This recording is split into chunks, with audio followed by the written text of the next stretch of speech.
My name is Jonas Temple. I'm the CEO, one of the founding partners at Beatport.com, and we're here in Miami celebrating the annual Winter Music Conference and celebrating our pool party. As you can see, we're not actually at the pool party, but we're enjoying the lovely Miami beach, and the ladies, and the view. It's a great day. Our intent was to provide value to the people that come to our party and to give back, quite honestly, to the customers that support us. We're the only event that I know of on the beach during the day with this A-list talent that's for free, that you can just come and enjoy the party. And Beatport spends a tremendous amount of our marketing budget to do this, but we really feel that it's worth it. It's an annual event for us, and we hope to, do it as long as we can. The general state of the music industry for electronic music is actually pretty exciting. The labels have warmed up to the concept of what we're trying to accomplish, what all these online retailers are trying to accomplish, and have, I think, joined the momentum of the space. And the DJs have responded and really actively are consuming content in the new and exciting ways, whether that's, playing a vast majority of content new every week, or sticking with their old classics and just replacing things on a less frequent basis. At Beatport, we've seen tremendous growth internationally, and more people are joining the family every day and bringing more and more music home.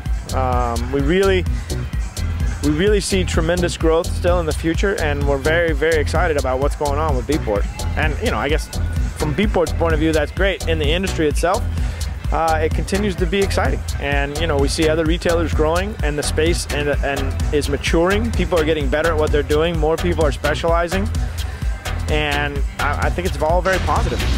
Should Beatport act as the quality control for or what's perceived to be crappy music?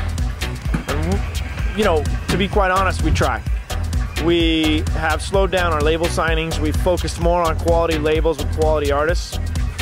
But then it runs into the opinion of who defines quality.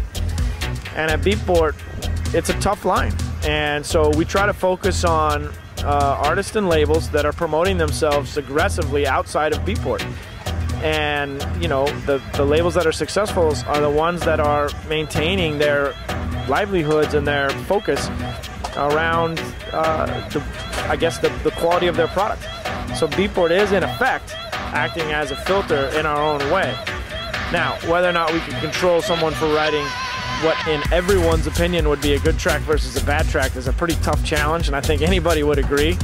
I'm not sure we're certainly not running an art gallery where we have a very small niche of a window of what we think is good, but we do try to promote quality music.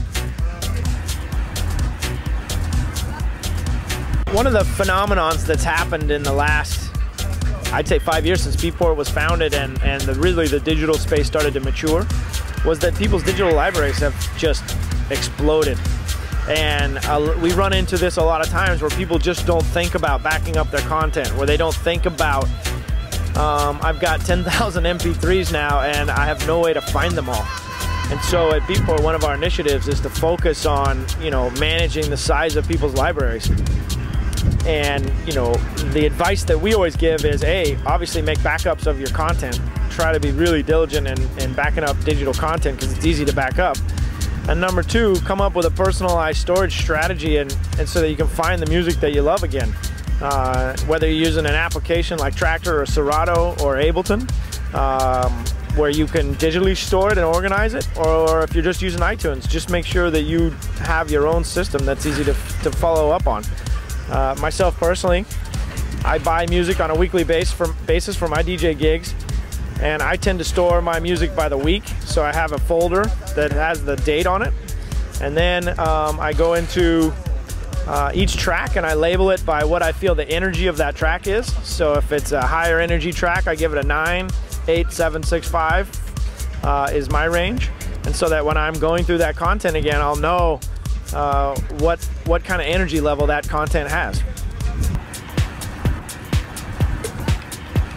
What we believe is, similar to vinyl, that there's the collectors that want the highest possible quality formats that they can get.